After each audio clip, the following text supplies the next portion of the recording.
No horizonte, nos teus recordos, no carácter, no que che gusta, na túa coraxe, no que vives, no futuro, no máis bonito, no que te enamora ou no que tes máis cerca, levas a miña marca.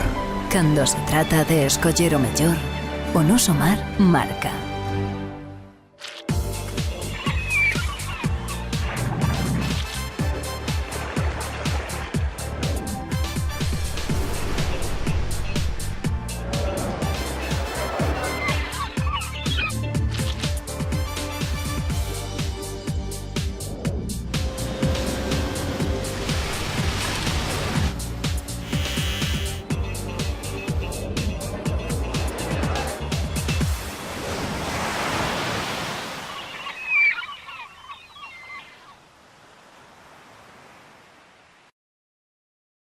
Terceira reunión da Conselleira de Medio Ambiente e Ademar cos patróns maiores das confrarías da Ría de Pontevedra e representantes dos concellos da zona.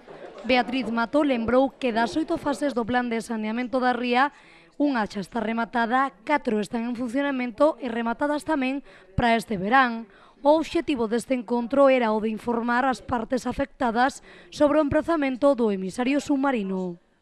E despois de todos estes análisis o que podemos presentar hoxe, que é realmente o que vimos a presentar ao sector principalmente, tamén os alcaldes e os concellos, é a situación e o resultado que nos dá os estudios conforme a situación que ten que levar o emplazamento que ten que levar o emisario, o futuro emisario.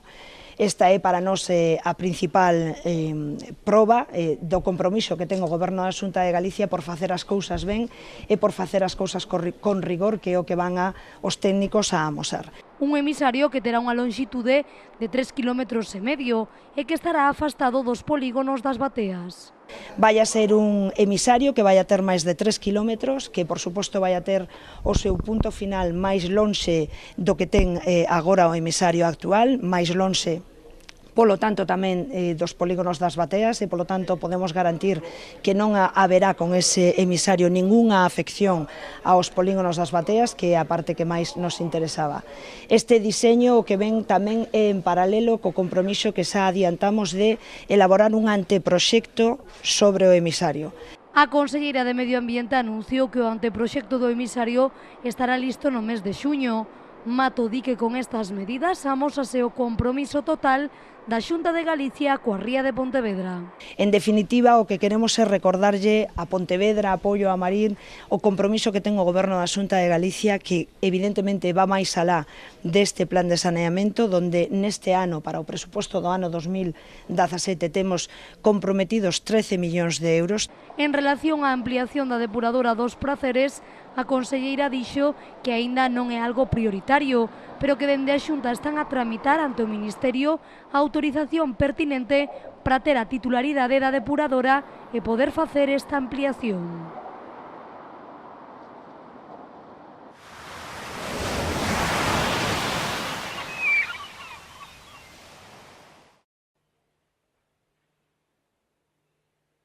A xa maltreita economía dos mariscadores, lastrada pola caída da produción e a baixada dos prezos, vense sumar agora un novo problema. Os roubos nos portos aumentaron considerablemente nos últimos meses, polo que dende as confrarías solicitan un incremento das medidas de control e vixilancia.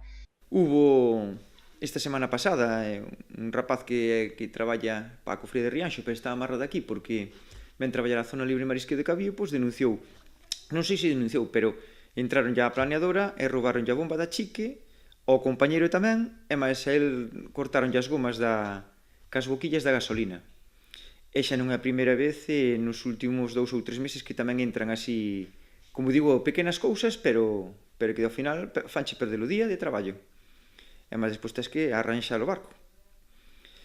Nós xa tiñamos solicitado a Portos as cámaras de vixiancia, eles tamén xa dixeron que as iban a poñer en todos os pantaláns de Galicia, pero claro, hai 100 e pico pantaláns en todo Galicia, entonces irán a modo. Na confraría da Pobra xa se teñen instalado novas fechaduras nos pantaláns. Sen embargo, di o patrón maior, a maioría dos roubos cométense polo mar, polo que sería preciso a instalación de cámaras ou a contratación de vixilancia. Fai uns meses puxeronnos unhas cerraduras novas, que as portas que antes estaban todas franqueadas. Estaban petadas, tal, agora puxeron unhas cerraduras novas. Pero ten en conta que se che veñen roubar, as más das veces veñen por mar. Veñen por mar, arrímanse ali a un barco e tal, ou se non aproveitan e saltan por riba da porta, porque de noite poden facer tranquilamente. Entonces aí xa sería cuestión de ter unha videovigilancia ou ter unha vigilancia persoal, se podera ter. Estas non son as únicas demandas formuladas dende a Pobra en relación ás necesidades do porto. Solicitan dende hai tempo a dotación de auga e luz nos pantaláns e a mellora e reordenación dos mesmos. Estábamos, nós, cando nos puxeron os fingers, despois tamén de moito loitar, e que o señor José Juan Durán nos fixera caso, solicitamos os fingers, conseguímolos, e ora o que fixemos foi reordenar a terceira lista para sacar ao medio da sétima, porque antes tiñamos todo mezclado, e ora temos o pantalán profesional e o pantalán que é de sétima lista que está aí porque non hai barcos de terceira. Entonces o que nos necesitamos é que as melloras, por exemplo, agua e luz, podía ser uns monolitos destes con agua e luz que nos podría facer falta, e que arranxaran ben o tema das tablas, que eu xa dixen se non era mellor meter unhas de plástico ou de pasta que non rompen xa con granulado ou con algo con antideslizante, porque iso no inverno cando ven a escarcha, isto é terrible, e depois cando colle un pouco de limo de verdín tamén resbálase moitísimo. Tamén teñen solicitado un dragado na zona de descarga dos bateiros para aumentar o calado. Bueno, tiñan solicitado tamén un dragado para que no medio dos pantaláns dos bateiros para que non tocaran cas mareas vivas, que queda pouco calado. Xa me chamaron 2 veces dicindo que viñan a medir, facer un estudio de batimetría e tal, pero que eu xa lle digo, mira, non tes máis que vir falar cos bateiros, cos barcos grandes, que como traian unha copada unha barcada de mexillón, tocan, non poden amarrar aí, teñen que ir amarrar a puerta ou poñerse na cabeza do pantalán, que xa non poden entrar. Entón, eu digo, se aí ao mellor esa área, ese árido é bo, porque eu penso que é bo, porque eu creo que aí ainda hai unhas cuantas ameixas aí, sacalo, mataba os 2 paxaros en tiro. Nós tiñamos árido bo, con algo de semente, e eles tiñan un calado perfecto.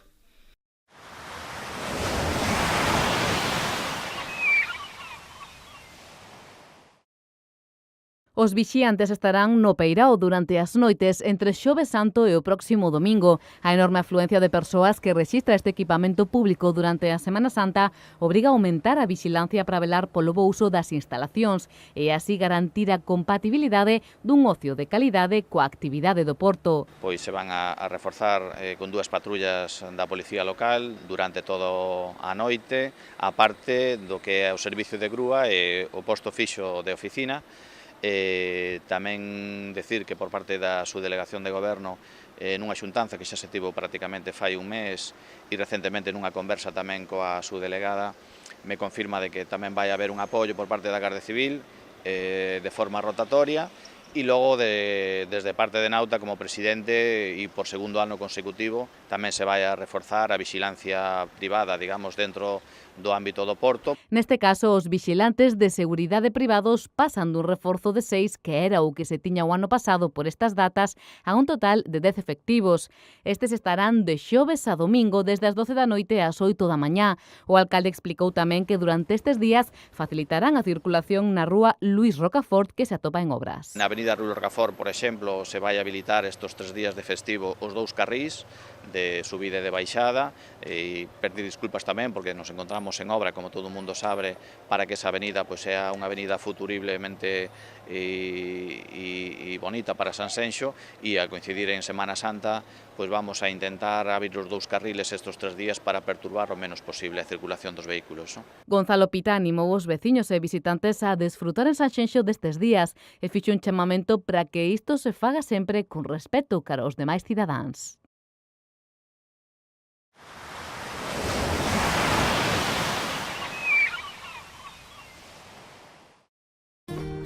Eu confío na conservación e o respeto ao medio ambiente.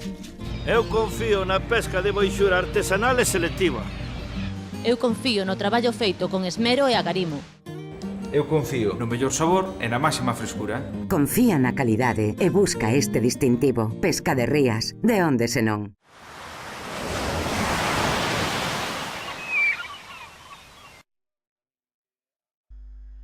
A Consellería do Mar intensificou os controis contra o furtivismo nestes días previos á Semana Santa. Como consecuencia, o Servizo de Gardacostas comisou preto de 2 toneladas de marisco e peixe ilegal en todas as rías galegas. Na de Arousa, os operativos desenvolvidos saldáronse con máis de 150 kilos incautados e 30 útiles de pesca comisados. Máis de 300 aparellos de pesca foron os requisados na ría de Pontevedra, onde o operativo máis destacado tivo lugar na Illa de Onza.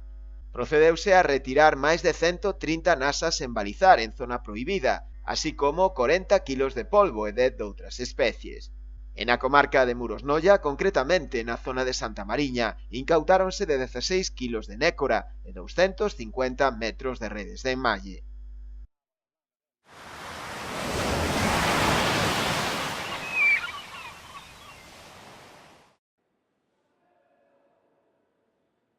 Hai anos que o ourizo deixou de ser unha especie complementaria para converterse nun dos recursos principais da confraría da Guiño. A presente campaña supuxo un récord de capturas cunha media de 3.000 kilos ao día.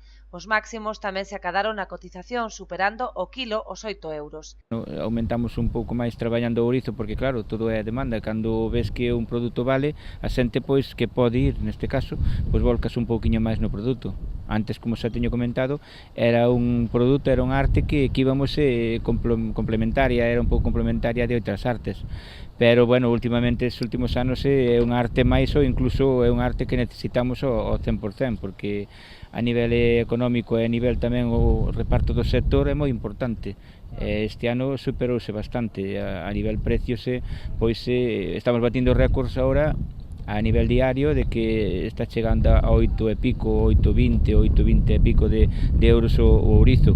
E o bo é que se mantén, porque estes últimos días que nos quedan está tendo a 8,20 e pico o precio máis alto e mantén sobre 8 ou 7 e pico o precio máis baixo, o sea que a media é moi boa, mellor non pode ser. Ademais da súa rendibilidade económica, a explotación do ourizo permite diversificar o traballo dos produtores alternando con outras especies. Así resérvanse zonas de percebe e ameixa para ir aperturando de forma intermitente. Nas próximas semanas abrirán os bancos de ameixa nas inmediacións de Sálvora. E agora, pois claro, todo remata, agora empezaremos pensando en repartir unha vez máis ao sector, que eso, claro, hai que diversificar e axudar a que a xente un pouco se reparta. Estamos indo a este mismo momento, tamén estamos indo un pouco un número minoritario ao percebe, a ameixa e a navalla, e agora pois abriremos a zona de aquí de Sálvora, das Ilhas Atlánticas, a ameixa, dentro de pouco. De cara aos próximos meses tamén se baralla a apertura da zona máis extensa de percebe.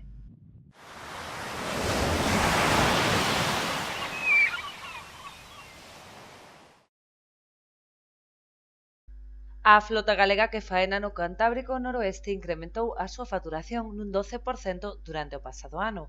Os buques descargaron durante o 2016 5 millóns de kilos máis que en 2015, o que se traduce en 21 millóns de euros máis facturados.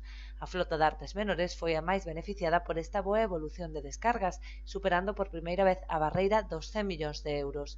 O arrastre superou os 6 millóns e as artes fixas acadaron unha facturación por riba do 1 millón de euros.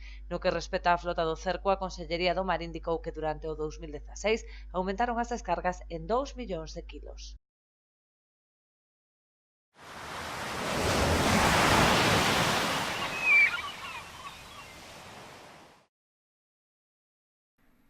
Fin de semana de actividade intensa pro deporte na cidade do Lérez. O complexo deportivo Rías do Sur está a acoller dende o sábado a 18ª edición do Campeonato Nacional de Natación Open de Primavera. Unha cita onde Mireia Belmonte, gran estrela deste evento, logrou a praza pros mundiais de Budapest e fixo coa mellor marca mundial do ano nos 400 estilo. Ademais desta cita coa natación, o Río Lérez acolleu o sábado o segundo Open Cidade de Pontevedra, Copa de España de piragüismo na modalidade de medio maratón. Unha cita na que participaron máis de 600 padexeiros inscritos en 61 clubs de todo o estado. O triunfo quedou na casa para a Escola de Piragüismo Cidade de Pontevedra, que levou o título gañador por equipos tras sumar 395 puntos entre todas as categorías.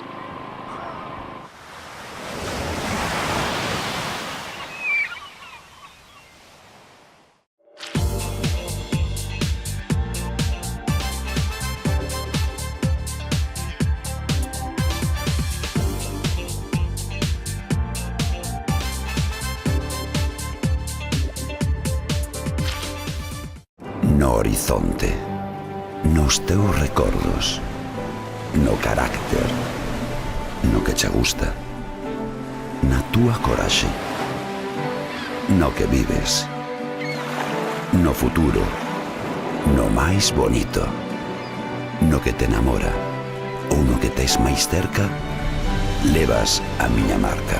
Cando se trata de escoller o mellor, o noso mar marca.